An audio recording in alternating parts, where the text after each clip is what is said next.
नमस्ते, एक बार फिर से स्वागत है लेक्चर नंबर 13। इसमें हम लोग क्यूब रूट ऑफ यूनिटी के बारे में A to Z पढ़ने वाले हैं। आज का लेक्चर पूरा थ्योरी होने वाला है, हम लोग उसको समझेंगे। नेक्स्ट लेक्चर में इससे रिलेटेड सारा क्वेश्चन कराते हैं।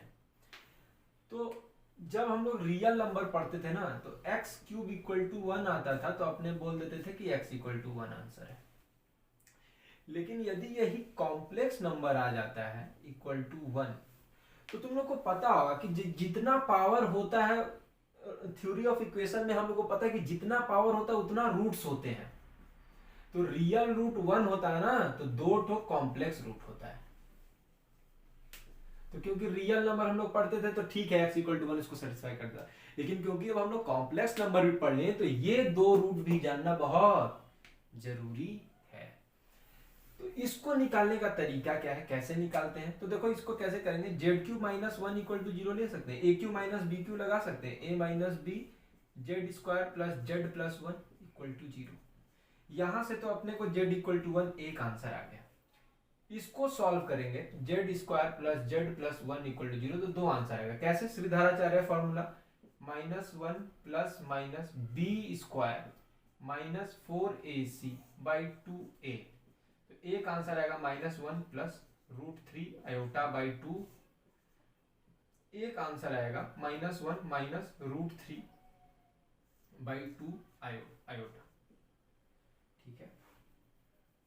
एक बात ध्यान देने वाली बात है कि -1 प्लस √3 आयोटा बाई 2 को मैं यदि ओमेगा मानता हूं, ठीक है, तो मैं चाहता हूं कि तुम इसका स्क्वायर करो ना यार। इसका स्क्वायर करो तो ओमेगा स्क्वायर। तो इसका स्क्वायर जब मैं करूंगा तो -1 प्लस √3 आयोटा का होल स्क्वायर बाई 4, यही होगा। अब देखो क्या करूंगा, थोड़ा अच्छे से करता हूं। तो 1 माइनस 3 इसका स्क्वायर -2 √3 आयोटा बाई 4। ध्यान से देखो तो कितना हो जाएगा, -1 माइनस √3 आयोटा बाई 2। बड़ा सरप्राइजिंग रिजल्ट है। यही दूसरा सॉल्यूशन मिल गया। मतलब एक रूट इसका 1 है और दूसरे रूट को ओमेगा मानता हूं, तो यही क्या है, इसका स्क्वायर है, ओमेगा स्क्वायर। वाह। तो जो इसका रूट होता है 1 omega omega square, omega square किसी एक को मान लो तो किसी का स्क्वायर करोगे तो वही मिलने वाला है। ठीक है। अच्छा, प्रॉपर्टी कुछ और सीखते हैं। यहां तक तो बात पहुंच जाएगी। ठीक है, ये हम लोग सीख लिए। अब इतनी बात पहुंच आई है कि जब जेड क्यूब इक्वल टू 1 होता है तो इसका आंसर 1 ओमेगा और ओमेगा स्क्वायर होता है। इसमें ओमेगा किसी एक को मान सकते हो, क्योंकि उसका स्क्वायर किए तो देखिए अगला ही टर्म आ रहा है, तो अगला ओमेगा स्क्वायर है। अब मैं चाहता हूं कि ढूंढो 1 प्लस ओमेगा स्क्वायर क्या आता है। 1 प्लस इन दोनों को जोड़ो तो देखो क्या आ रहा है, इन दोनों को जोड़ेंगे तो ये वाला कट गया, -2 बाई 2 -1 1 0। बहुत अच्छा रिजल्ट है यार। मैं चाहता हूं ओमेगा इंटू ओमेगा स्क्वायर करो, दोनों को मल्टीप्लाई करो तो a square minus b square, a square minus b square 3 by 2 equal to 1 minus b square ना, -1 का होल स्क्वायर माइनस √3 आयोटा का होल स्क्वायर। ओ ओ ओ ओ ओ ओ मिस्टेक।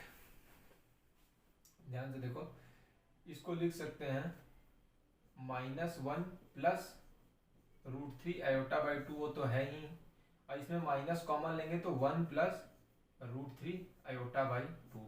दोनों को जब मल्टीप्लाई करेंगे तो नीचे आ जा रहा था 4, और ऊपर दोनों का देखो तो a square minus b square 4 आ जाएगा, ये हो जाएगा 1। तो ठीक है, ये बहुत मस्त रिजल्ट आ गया कि ओमेगा क्यूब जो होगा वो हमेशा 1 आता है। ठीक, अच्छे खासे रिजल्ट मिलते हैं। किसको क्यूब रूट ऑफ यूनिटी कहते हैं? ये दो प्रॉपर्टी हो गई कि तीनों का सम 0 होता है, तीनों का मल्टीप्लाई ओमेगा क्यूब 1 होता है। ठीक, और क्या सीख सकते हैं कि ये चीज तुम्हें दिमाग में एकदम अच्छे से रखना होगा कि ये जो x square plus x plus 1 होता है ना, इसका जो रूट होता है वही ओमेगा और ओमेगा स्क्वायर होता है, क्योंकि कभी कभी क्या देगा तुमको, ये इक्वेशन क्वाड्रेटिक दे देगा, तो तुमको पता होना चाहिए कि जब इसके रूट के बारे में बात कर रहा है तो ओमेगा और ओमेगा स्क्वायर के बारे में बात कर रहा है। ठीक है, और देख लो प्रोडक्ट ऑफ रूट 1 आ भी रहा है और सम ऑफ रूट -1 भी आ रहा है, omega plus omega square equal to -1। ठीक है, इतना बनने के बाद एक चीज और क्वेश्चन करते समय ध्यान देना है, यदि x square minus x plus 1 equal to 0 है तो इसका जो रूट होता है वो माइनस ओमेगा स्क्वायर होता है। ठीक है, कुछ नहीं किया हूं, इसके x के जगह पे माइनस एक्स रखो तो माइनस एक्स का होल स्क्वायर स्क्वायर, तो जो रूट होता है वो भी तो माइनस हो जाएगा, तो ये भी इंपॉर्टेंट है। कभी कभी बच्चे ये समझ के जाते हैं, हमेशा में ये क्वेश्चन में पूछ देता है, उनको समझ में नहीं आता यहाँ तो प्लस है तो इसका रूट होता है माइनस ओमेगा स्क्वायर। ठीक, ये पार्ट हो गया। और क्या सीख सकते हैं हम लोग, और इसका हम लोग ज्योमेट्री सीख सकते हैं, क्यूब रूट ऑफ यूनिटी का ज्योमेट्री सीख सकते हैं। क्या क्या रूट आया है, 1 आया है, -1 प्लस √3/2, उसको मैं 1/2 लिखता हूँ और इसको लिखता हूँ -1/2 माइनस √3/2। तो यदि मैं इसको आर्गेंट प्लेन पे लोकेट करूं तो बहुत शानदार चीज मिलने वाला है।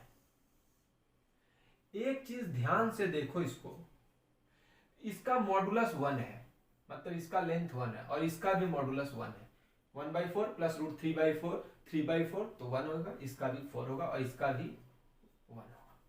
ठीक है, लोकेट करो 1,0 यहां आया, ये लेंथ 1 है। ये बता सकते हो किस क्वाड्रेंट में है, x निगेटिव है y पॉजिटिव, इसमें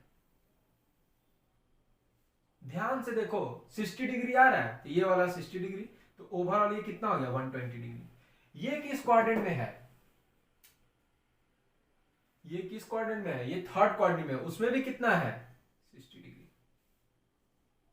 ये भी 60 डिग्री, तो ये कितना आ गया फिर 120, मतलब ये 120, ये 120 और ये 120, 360। यदि ये 1 है तो ये ओमेगा होगा, तो ये ओमेगा स्क्वायर होगा। ठीक, और इन तीनों को मैं जोड़ दूं,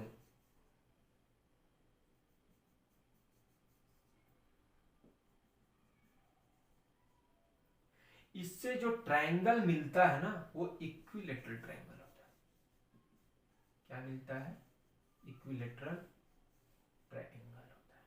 ठीक, ये देखो लेंथ सेम है 1 1 और ये लेंथ सेम है।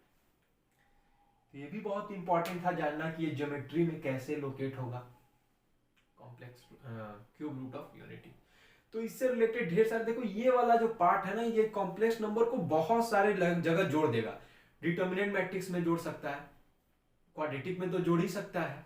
ठीक, तो ओमेगा, क्योंकि ओमेगा में कुछ 1 प्लस ओमेगा स्क्वायर 0 होता है, ओमेगा क्यूब इक्वल टू 1 होता है, तो इसमें कुछ ना कुछ वो ट्रिक लगा के हो सकता है कुछ ना कुछ दे, तो इस वाली चीज को अच्छे से करना है। तो अभी तो हम लोग बस यही देखे हैं, आगे इससे रिलेटेड क्वेश्चन आएंगे। तब तक के लिए थैंक यू।